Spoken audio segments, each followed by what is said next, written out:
ভাইজ্যাগের থেকে একটু আগে। ভাইজ্যাগে প্রপার আমরা ঢুকতে পারিনি কালকে আমরা টোটাল 800 কিলোমিটার গাড়ি চালিয়েছিলাম। তারপরে এখন বেরোচ্ছি, ঘড়িতে বাজে সময় 4টে, 4:30 নাগাদ। এখন আমাদের আরও 800 কিলোমিটার যাওয়া বাকি আছে। তো আজকে গিয়ে আমাদের টিকিট নিতে হবে, সমস্ত ডিটেলস আপনার সাথে শেয়ার করব।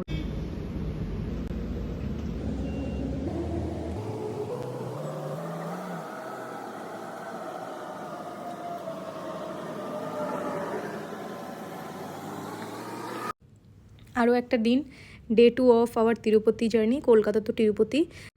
সময় তখন ঘড়িতে বাজে 4টে, 4:30 মতো, যখন আমরা রওনা দিলাম ভাইজ্যাগ থেকে তিরুপতির দিকে। এবারে যেহেতু অন্ধকার ছিল রাস্তাটা, তো আমাদের বুঝতে একটু সমস্যা হচ্ছিল কোন দিকে যাব, কারণ এই যে হোটেলটায় ছিলাম এটা হাইওয়ে থেকে পাশে থাকে ইউজুয়ালি হোটেলগুলো।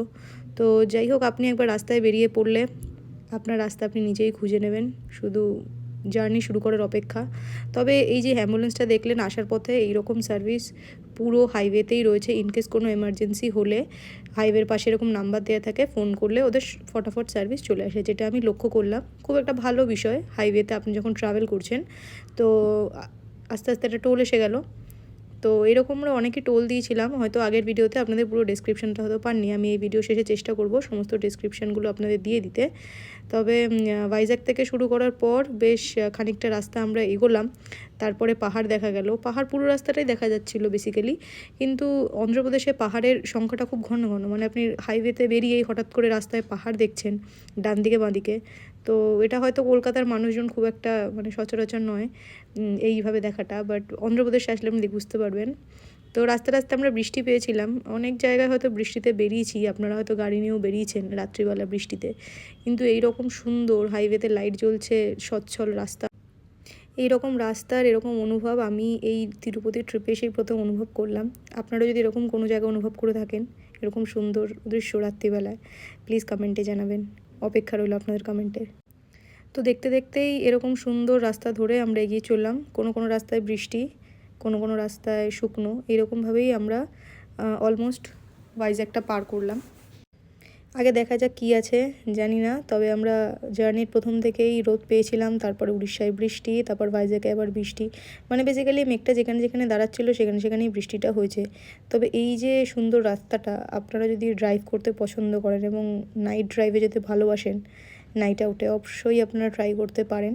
এটা হয়তো আমার জন্য once in a life time. আমি খুব কম বাইরে যাই, কিন্তু বাবা মার সাথে এরকম সময় উপলব্ধি করা, যেখানে মানে নিজেদের একটা ফ্যামিলি টাইম, মি টাইম থাকবে এবং এরকম সুন্দর রাস্তা, এটা হয়তো কর্মজীবনে হয়ে ওঠে না সবার ক্ষেত্রে, তবে একবার অবশ্যই ট্রাই করুন।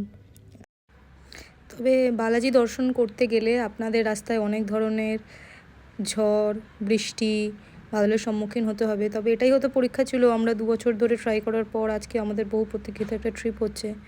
তো এটা এটা সত্যি কথা বলতে আমার মনকে অনেকটাই শান্তি দিয়েছে, এবং আমার আরেকটা খুব ভালো লাগার জায়গা এই ট্রিপটা। ওর জন্য আমার যে পার্সোনাল যে এক্সপিরিয়েন্সগুলো সেগুলো আপনার সাথে শেয়ার করেছি, শুধু তথ্যই নয়, মানে পার্সোনাল এক্সপিরিয়েন্সটা আমার মনে হয় যে ম্যাটার করে, শুধু মানে ভিডিও পারপাসে ভিডিও বানানো নয়। মানে আপনারা যে গেলে কোথাও বেড়াতে গেলে যে কতটা সুন্দর, এই যে সুন্দর অনুভূতি বা এক্সপিরিয়েন্সটা, সেটাই তুলে ধরার চেষ্টা করেছি। আশা করি আপনাদের ভালোই লাগবে আগের ভিডিও।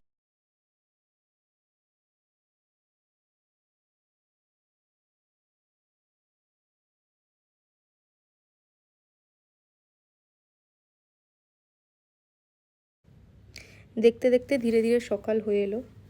সকাল মানে হচ্ছে আপনার প্রতিদিনকার অফিসে যাওয়ার কোনো ঝামেলা নেই, যেখানে আপনি ঘুম থেকে উঠেই ট্রাভেল করছেন, ঘুম থেকে উঠেই গাড়িতে আপনি, এবং এটা এমন একটা সকাল যেটা আমি উপলব্ধি করলাম, যেটা হয়তো আগে করিনি কখনো ব্যস্ততম জীবনে।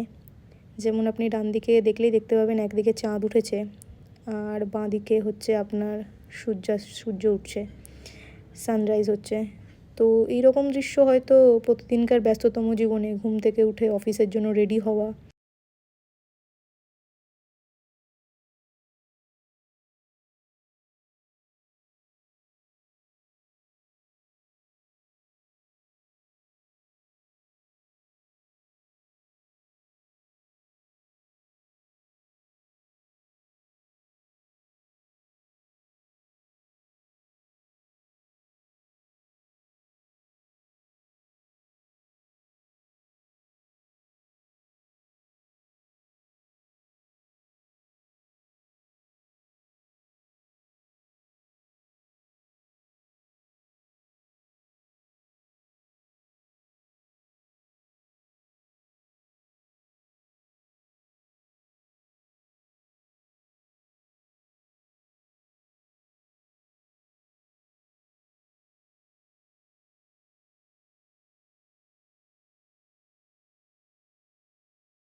পাহাড়ের কোলে চা খাচ্ছে, আমি ভিডিও করছি।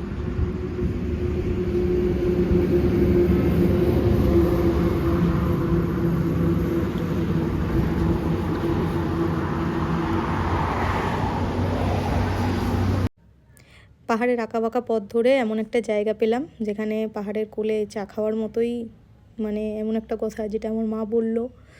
তো জায়গাটা খুবই সুন্দর ছিল। মানে চায়ের দোকানটা বিশেষ খুব নামি ছিল না, বাট এই যে উপলব্ধিটা, মানে আমরা সাধারণত টিভি দেখতে দেখতে ব্রেকফাস্টের টেবিলে বসে চা খাই, আজকে পাহাড়ের কোলে দাঁড়িয়ে চা খাচ্ছি। তো এটা আর একটা নতুনতম অভিজ্ঞতা আমার কাছে। আর জীবন মানে অভিজ্ঞতা, জীবনে অনেক ধরনের অভিজ্ঞতা তৈরি হয়। কেউ হয়তো নিজের মধ্যে রাখেন, কেউ হয়তো শেয়ার করেন। তবে আমি সুযোগ পেয়েছি, আপনাদের সাথে অবশ্যই শেয়ার করব এবং শেয়ার করছি।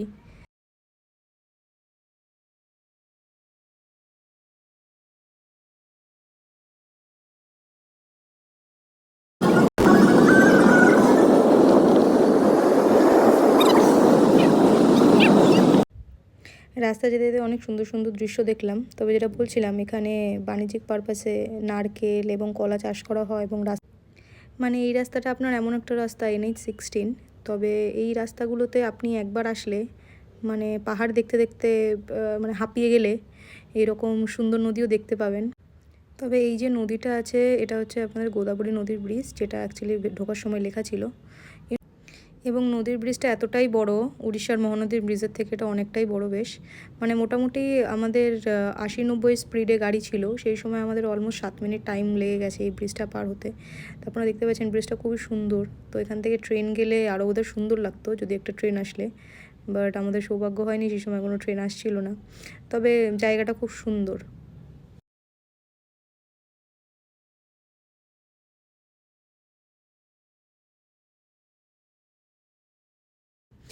ব্রিজটা ক্রস করতে করতে অনেক অদ্ভুত দৃশ্যই দেখলাম। তবে এটা হচ্ছে আর একটা অন্যতম। এটা কিছু একটা ধানের বোঝাই করে ধান বা অন্য কিছু নিয়ে যাওয়া হচ্ছিল। ল্যাঙ্গুয়েজ ব্যারিয়ারের জন্য জিজ্ঞেস করা হয়নি, আপনারা জানলে কমেন্ট করবেন এটা কী ছিল।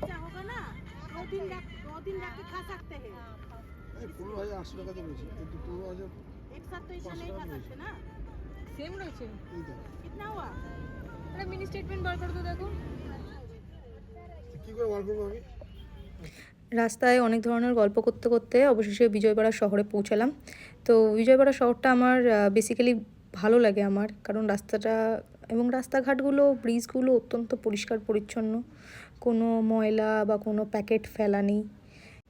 তবে দক্ষিণ ভারতের এরকম রাস্তাঘাটগুলো এবং বিজয়বাড়ার মতো এত সুন্দর একটা ডেভেলপড সিটি দেখেও আমাদের, মানে আমার তো ভালো লাগলো। তো এই ময়লা কাগজপত্র ফেলে আমরাই নোংরা করি জায়গা, তো এটা যদি না করা যায় তাহলে দেখুন কত সুন্দর পরিষ্কার পরিচ্ছন্ন রাস্তা দেখা যায়। আর এটা হচ্ছে আর একটা ব্রিজ, আপনাকে যেটা বলেছিলাম, পাহাড় রাস্তা দেখতে দেখতে যদি হাঁপিয়ে যান, বিজয়বাড়া শহর আপনাকে এরকম সুন্দর সুন্দর নদীর রেল ব্রিজ এবং সুন্দর সুন্দর মেঘ আপনাদের উপহার দেবে, যেটা আপনারা দেখতে কখনো হাঁপিয়ে যাবেন না। এই আমাদের 1700 কিলোমিটারের জার্নিটা টোটাল, কলকাতা থেকে তিরুপতি পর্যন্ত। আমার তো মনে হয় না আমি একবারও বোর হয়েছি, এবং আপনারাও মনে হয় না যে আপনারা কখনো বোর হবেন। কারণ একসময় কী হয়, অনেক রাস্তা চলতে চলতে হয়তো আপনাদের মনে হয় যে আর কতক্ষণ বাকি আছে। তবে আমাদের মনে হচ্ছিল রাস্তাটা মানে শেষ না হয়ে আর কত পথ গেলে আমরা এইরকম দৃশ্য একইভাবে দেখতে পারবো। তো মেঘগুলো যেন ছবির মতো আঁকা। তো এইখানে কোনো ফিল্টার লাগানো নেই বা কোনো এডিটিং করানো নেই এই ভিডিওটাতে। তো আপনারা বুঝতেই পারছেন, মানে ভিডিওতে ক্যামেরাতে যদি এরকম লাগে তাহলে আপনাদের খালি চোখে কতটা সুন্দর লাগবে। আরও অনেক জিনিস ক্যাপচার যেগুলো ক্যামেরাতে হয় না, সেগুলো আপনারা খালি চোখে উপলব্ধি করতে পারবেন। তো যদি সুযোগ হয় অবশ্যই এরকম রাস্তা একবার ড্রাইভে আসুন, যেটা আমি আপনাদের বারবার রিকোয়েস্ট করি। জীবন একটাই, জীবন মানেই খুব ভালোভাবে বাঁচা, আমরা সেটার পথেই সবাই লড়ছি, এত কষ্ট এত তাগিদ তার জন্যই। তবে জীবনকে এরকম সুন্দর একটা ট্রিপ উপহার দিন, ফ্যামিলির সাথে আসুন, খুব ভালো লাগবে আপনাদের, কথা দিলাম।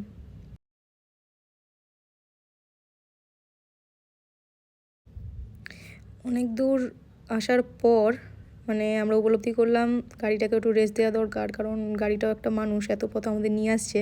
তো রাস্তাটা দেখে প্রথমে আপনাদের মনে হচ্ছে না কি এটা বর্ধমানের পুরুলিয়ার কোনো এক গ্রামের রাস্তা, আর এটা আমরা সোনাঝুরির ফরেস্টে ঢুকবো, মানে এইরকম একটা সুন্দর রাস্তা। তো আমি এক্সপেক্ট করিনি যে এরকম সুন্দর জায়গাও আছে, যে এখানে কলকাতার মতো ভাইব আসছে রাস্তাঘাট দেখে। তবে এবারে আমরা ঢুকবো হচ্ছে তিরুপতি শহরের দিকে, টার্ন নেবো হচ্ছে ডান দিকে।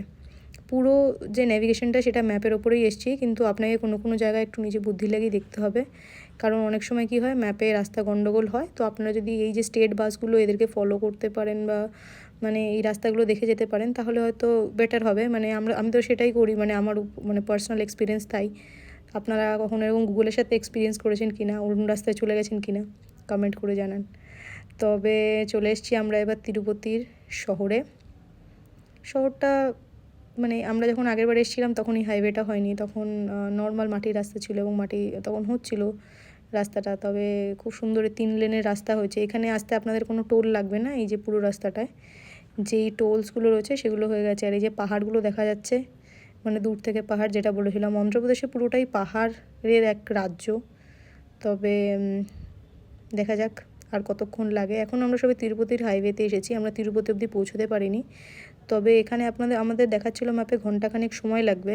তবে ঘন্টাখানেক সময়ের আগেই আমরা দেখলাম অলমোস্ট ঘড়িতে বিকাল 5:30 মতো বাজে, পুরো দিনের একটা লং জার্নি করার পর। তবে মেঘগুলো আপনাদেরকে ওয়েলকাম করবে অবশ্যই, কারণ মেঘগুলো এতটাই সুন্দর, মানে হাতে আঁকা মনে হচ্ছে একদম।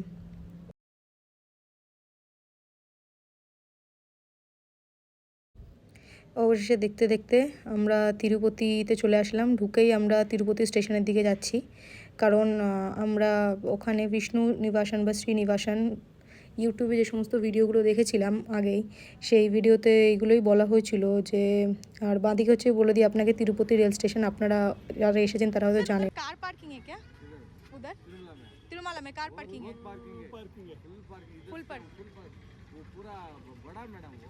ठीक है ठीक है, थैंक यू। ठीक है, थैंक यू।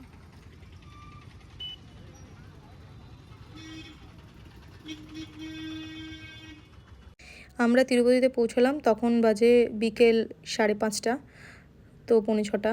তো এই সময় আমি লোকালদের সঙ্গে কথা বলে যেটা বুঝলাম যে সেখানে কাল সকালের আগে, মানে পরের দিন সকাল 10টা কি 11টার আগে বা রাত্রি 1টার আগে কোনো গল্প নেই টিকিট পাওয়ার, বা টিকিট পাবো তারও কোনো কনফার্মেশন নেই। তবে অনেকে ভিডিওতে বলেছিলেন যে কনফার্মেশন ছাড়া আপনারা আসতে পারেন, ইনস্ট্যান্ট প্ল্যান হলে তিরুপতিতে এটা আপনার জন্য ওয়ার্কআউট করবে। তবে আমরা যেটা চেক করলাম যে ওখানে যদি আমরা অলরেডি লাইন দিই তাহলে আমাদের ফুল একটা দিন নষ্ট হবে, মানে আজকের রাত্রিটা আপনাদের, মানে আমাদের বেসিক্যালি একটা হোটেলে থাকতে হবে, সেখানে একটা এক্সট্রা খরচা জুড়ে যাবে। তো লোকালরা আমাকে আরও অন্য অন্য যাদের সাথে আমি কথা বললাম, তো ওনারা বললেন যে ডাইরেক্ট তিরুপতি চলে যাও, সেখানে গিয়েই হয়তো কোনো কোনো সময় ফাঁকা পেয়ে যেতে পারো, ভাগ্য যদি খুব ভালো থাকে। আমি জানি না কতদূর কী হবে, তবে আমরা অন্যরকম কোনো কিছু শ্রীনিবাসন বা বিষ্ণু নিবাসনের লাইন না দিয়ে ডাইরেক্ট তিরুপতি যাচ্ছি। এবার দেখি কি হয়, আপনাদেরকেও বলবো বাকিটা কি হয়, কারণ এটা আমি কখনো আসিনি আগে, এক্সপিরিয়েন্স আমারও নতুন, আপনাদের শেয়ার করতে হবে নাকি? রান্নি ঘুরতে হবে, ওই বাসগুলো যেভাবে ঢুকছে, বাসটা দেখ, ওই বাসগুলো যাচ্ছে, ওই বাসগুলোর সাথে।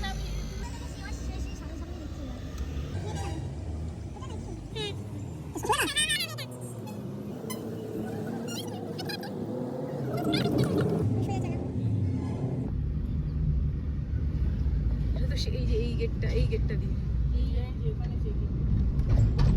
এইটা তো খালি ভিডিওতে দেখেছিল, সামনে দেখছি অদ্ভুত লাগছে একটা। ওই যে সবাই গাড়ি দিয়ে নামছে, তুমি ওই যে ডিক্কি খুলতে বলছে, তুমি এই ডিজার্টটার পেছনে, এই ডিজার্টের পিছনে লাইন দাও। বোতলগুলো সব ফেলে দিয়েছে, চলো এখানে বাপি আমাদের গাড়ি থেকে নামিয়ে দিল, কারণ আমাদের চেক ইন করতে যেতে হতো সমস্ত জিনিসপত্র নিয়ে। গাড়ি আপনাদের পুরোপুরি খালি করতে হবে, মানে যে সমস্ত মালপত্র ব্যাগপত্র যা যা নিয়ে এসছেন সবই আপনাকে নিজের হাতে করে বই নিয়ে আসতে হবে, মানে বেসিক্যালি নিয়মে এখানেই সেটা লেখা আছে। তো ওই যে গাড়ি চেকিং হচ্ছে, আর আমাদের চেকিং হয়ে গেছে। আমাদের চেক করতে বেশি টাইম লাগলো না, আমাদের জাস্ট জিনিসপত্র স্ক্যান করে, অনেক জিনিসপত্র ছিল, পুরো মেস আপ হয়ে গেছে গাড়ির মধ্যে, আপনি বুঝতে পারছেন আমার মা এতগুলো জিনিসপত্র নিয়ে হাঁটছে। তো আমার কাছেও ছিল, তবে ক্যামেরা ধরেছিলাম বলে আমি দেখাতে পারিনি। এবার আগে যাব, গাড়ি আসলে এবার আবার বাপি গাড়ি নিয়ে আসলে ওয়েট করব, গাড়িতে উঠে তারপর ওই যে পাহাড় যে দেখা যাচ্ছে, এইগুলো আমি শুধু ভিডিওতেই দেখেছিলাম এবং ছবিতে দেখেছি। আজকে মানে সামনাসামনি এসে মানে নিজেকে খুব ক্ষুদ্র মনে হচ্ছে এই পাহাড়গুলোর সামনে, মানে 7-7টা পাহাড়। আমার অনেক বন্ধু বান্ধবীর সাথে আমি গল্প করেছিলাম তিরুপতির, ওরা যখন গেছিলো তখন কি ছিল। তো আমার এক বান্ধবী আমাকে বলেছিলেন স্বয়ং নারায়ণ এসে এখানে পাথর হয়ে গেছিলেন। তো সেই একটা মানে কাটা দেওয়া গল্প শোনার পর গায়ে যে মানে কতটা সুন্দর হতে পারে তিরুপতি, এটা হয়তো ছবিতে দেখেছিলাম, তবে আজকে এসে একটা অন্যরকম উপলব্ধি হচ্ছে। এরকম অনেক আঁকা বাঁকা পথ আছে, আমার তো মাথায় ঘুরে গেছিলো। এবং আপনার যদি কোনো সময় মোশন সিকনেস থাকে বা পাহাড়ে ওঠার সময় এইখানে আসলে হয়তো সমস্যা হতে পারে বা নাও হতে পারে, আমি জানি না। তবে আমার এরকম কোনো সমস্যা নেই, তবে পাহাড়ে ওঠার সময় আমার দিব্যি লেগেছিলো, কান বন্ধ হওয়া বা মানে শ্বাস কষ্ট হওয়ার মতো কোনো সমস্যা হয়নি। আর এই যে রাস্তাগুলো এখানে আপনাদের খুব প্রফেশনালি যদি ড্রাইভার না হয় তাহলে আসার রিস্ক হবে, কারণ ওপর থেকে ভিউ যতটাই সুন্দর রাস্তাটা ততটাই কঠিন। মানে অলমোস্ট একতলা বাড়ির সমান এরকম উঁচু টার্ন ছিল।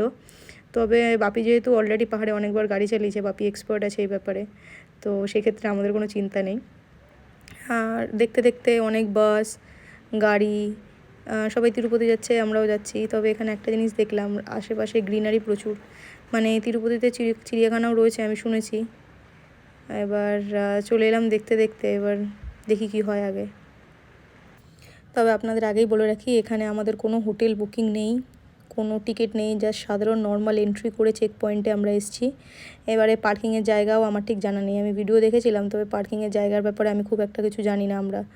তো দেখি আগে কোথায় গিয়ে পার্কিং করা যায়, মানে আমাদের মেন ক্রাইটেরিয়া হচ্ছে আগে গিয়ে পার্কিংটা করা যাক, তারপরে দেখা যাক কি হবে, ঘর পাওয়া যায় কি না আদেও খুঁজলে।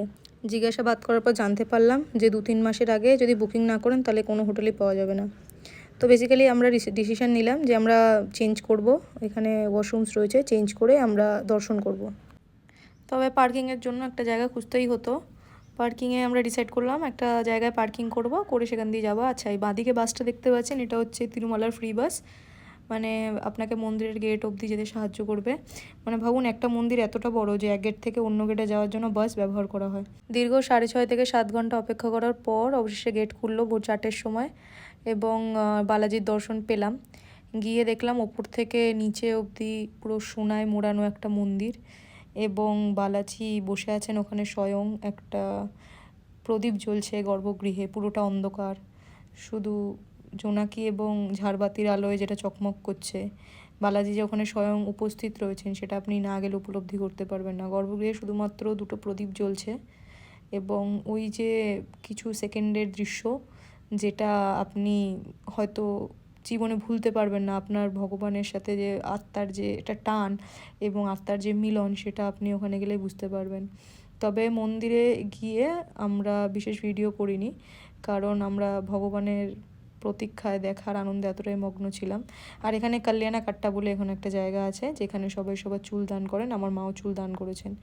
চুল দান করার জন্য আপনাকে শুধু একটা টিকিট কাটতে হয় এবং বাকিটা পুরোটাই ফ্রি। তবে ভেতরে এরকমই একটা মূর্তি রয়েছে, এবং বালাজিকে তিরুপতির মানুষজন গোবিন্দা বলেই পরিচিত।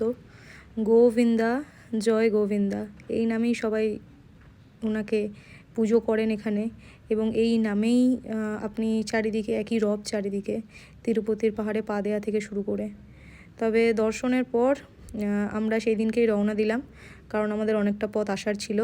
আসার সময় আমাদের অনেক আঁকাবাঁকা পথ ছিল, রাস্তায় সুন্দর সুন্দর ছবি ক্যাপচার করলাম, এবং আমরা যখন প্রথমে অনেকটাই টায়ার্ড ছিলাম, তো ওর জন্য বেশি ছবি তুলতে পারিনি। তুই দেখা প্লাস্টিক খাচ্ছি, কই দেখা প্লাস্টিকটা, তুই দেখা তো এরকম দেখতে। আমার দেখো প্লাস্টিক খাচ্ছিস যে, হাইব্রিড প্লাস্টিক। খাওয়ার ধরনের প্লাস্টিক। এটাকে কি বলে জানিস তো? বল এটাকে কি বলে? মালুম নেই। এটাকে বলে পথকিরি কুলো। কি নাম ভাই। জায়গাটা অনেক সুন্দর ছিল। যাত্রাপথে আবার ডান দিকে চিল্কা দেখলাম, তো ইচ্ছা করছিল যেতে, বাট এটা অন্য একটা ট্রিপে কভার করব, আপনার সাথে কথা দিয়েছি। আর আপনারা যদি চান এটা আগামী 6 মাসের মধ্যে ট্রিপটা কমপ্লিট করি, কমেন্ট করে অবশ্যই জানাবেন। আশা করি এত অবধি তিরুপতির জার্নি আপনাদেরকে ভালো লাগলো।